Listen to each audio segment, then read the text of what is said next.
Low exhaust and adventure motorcycles. Can't be done. Wouldn't be prudent. Nobody would build an adventure bike with a low exhaust. We did it! That new KTM 390 adventure bike they got coming out, this new revised version, the 21-inch front wheel, longer suspension, all that jazz. And that's got low exhaust on it. I mean, what was KTM thinking? They don't make any questionable decisions. Son of a... We all know adventure bikes need high exhaust in order to be true, serious machines, capable of river crossings and trenching through the wilderness. KTM is a bunch of fools. You are stupid. But this isn't directly about this bike. See, the point that's more important to me is all the talk I've seen about adventure bikes and low exhaust. It doesn't work. Can't work. And I remembered I did build my own adventure bike out of a street bike, and it worked oddly better than we all thought it would. But this bike has a low exhaust, and I've taken this bike quite a lot of places that most people won't take their real adventure bike. Rocky bits, dirt, hills, and plenty of river crossings. And the low exhaust actually, as it turns out, isn't really a problem. But I know what you're thinking. Surely not having your exhaust go underwater is better than having it go underwater, right? Like,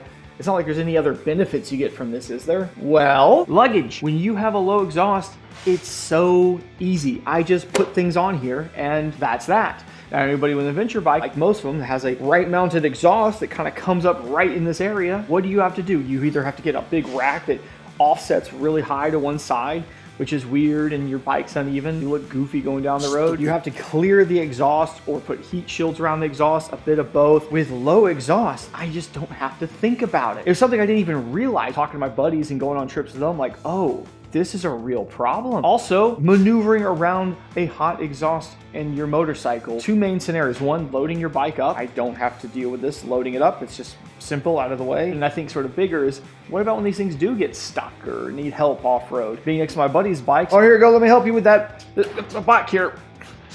Watch out for the exhaust. I don't have to do that with mine. My exhaust is just out of sight, out of mind for the most part. You're not gonna burn yourself on it. You're not gonna burn your luggage on it. But there's one thing you forgot about there, Mr. Jake. See, we're adventurers. We like to do water crossings. Oh, I'll get my bike right up under the water there. I don't know why I'm doing an Australian voice. I guess I should have pinned one side over. I don't know. Yes, water crossings. You can't do them with a low exhaust. I guess the only way to really find out is to go to the lake. What's the temperature, Trenton?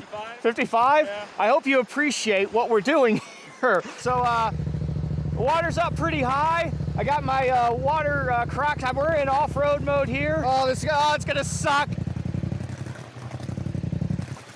So there we go. We're underwater. It idles just fine. So give it some RPMs.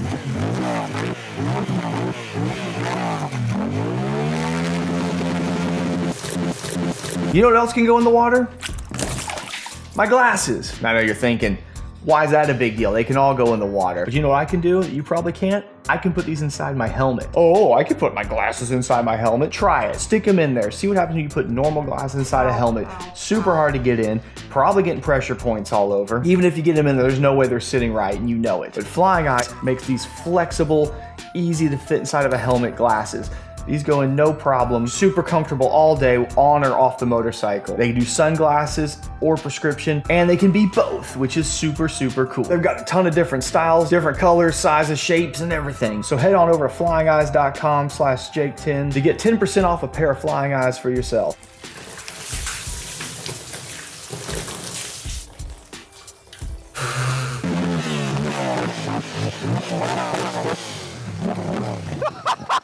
This isn't a problem because the exhaust has just a massive amount of just hot air blowing out of it constantly. As long as the engine's running, it's fine. Even at idle speed, there's a pretty good chunk of hot air going out. Is some water going to make it in? Maybe a little bit, but it's going to get steamed and shot right back out anyway. It's not going to have a chance to make it to the engine all the way back here. It's got to run through that piping. The engine's just going. It's running.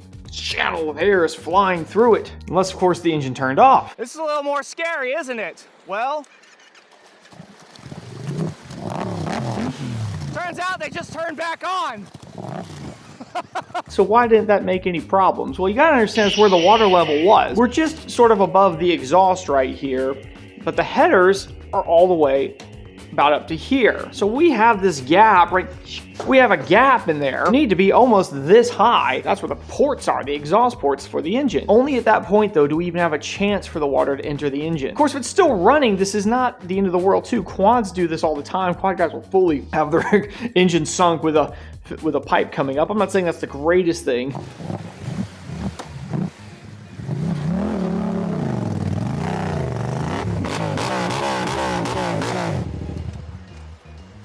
I hope you appreciate the weather at which we just done this in. That was water was at least up to here, but we didn't cross into the exhaust ports. That still stayed above water.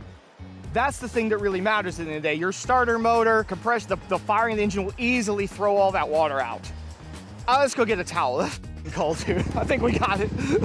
Here's something too you need to understand is that most real adventure bike exhaust only comes out to about here. It's still lower than the front of the headers. It still actually ends up being the same problem. What if you have super high exhaust or you just keep the engine running? You could go even deeper, right? Well, I want to point something out. We're about here. This is the air box. The top of it is about right here. So we have about another little sliver of point in there before we get to the top, or the absolute limit. If we get up here, we're going to start pulling water in. Now you're thinking, this is an MT-07. This is not a real adventure bike.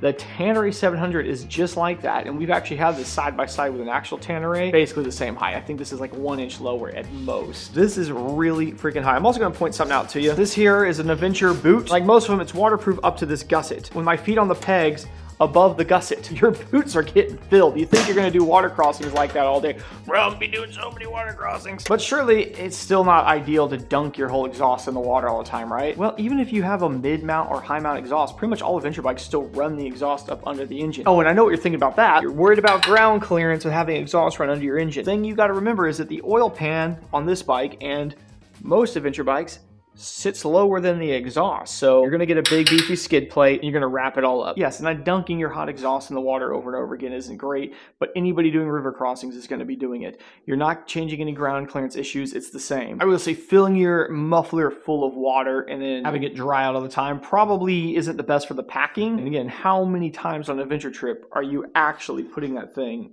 underwater? Bro, you don't get it though, man. I'm pretty hardcore. Like, I'm gonna be doing like all the river crossings. Like, when I go out, it's just like river crossing.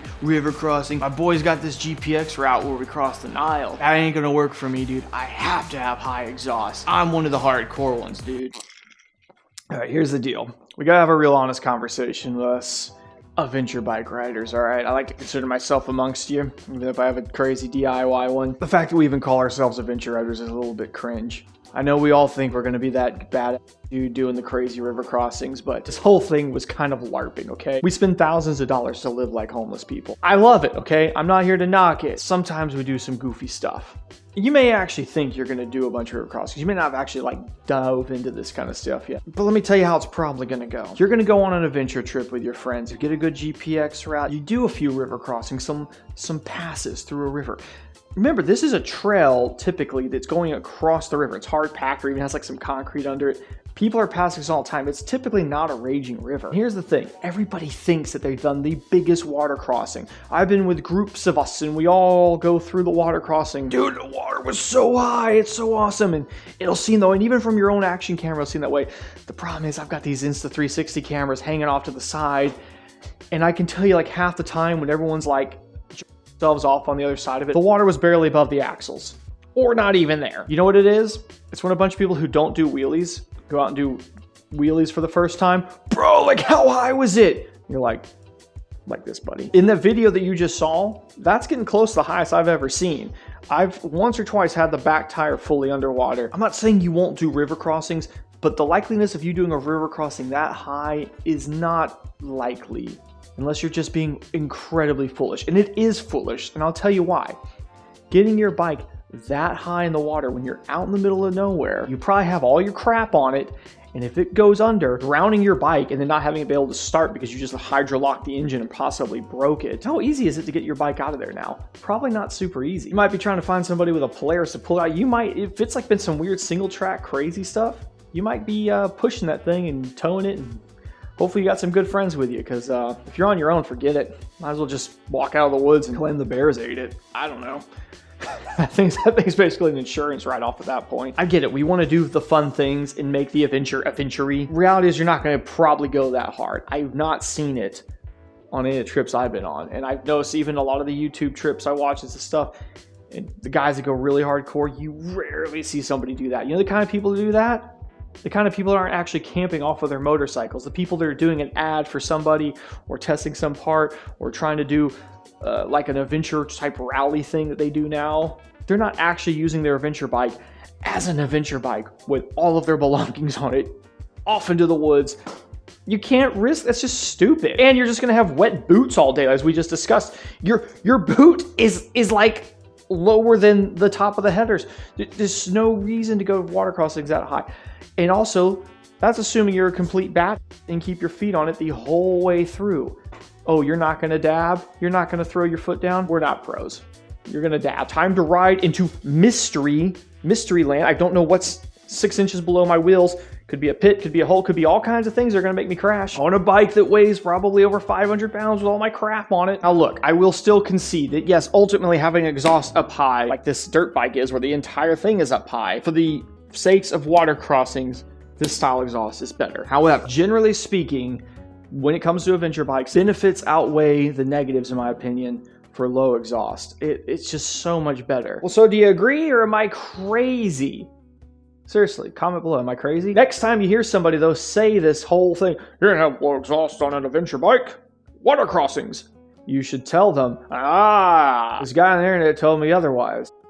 And if you really like that crazy guy so much on the internet, go to his Patreon. It's $1 a month and you can see longer extended versions of most of these videos. You can join his Discord and come hang out with me in there. We actually have an adventure trip coming up soon that a bunch of us have planned. That's just kind of how I do things now. I just do things with people in the Discord. I'm not even planning it. It's one of the other guys up in Colorado. It's going to be sick. I should bring Jigsaw Bro with us. Thanks, Trenton, by the way, from my Discord for coming out.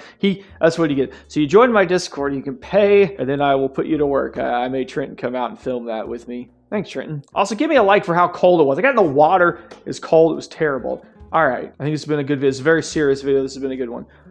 All right.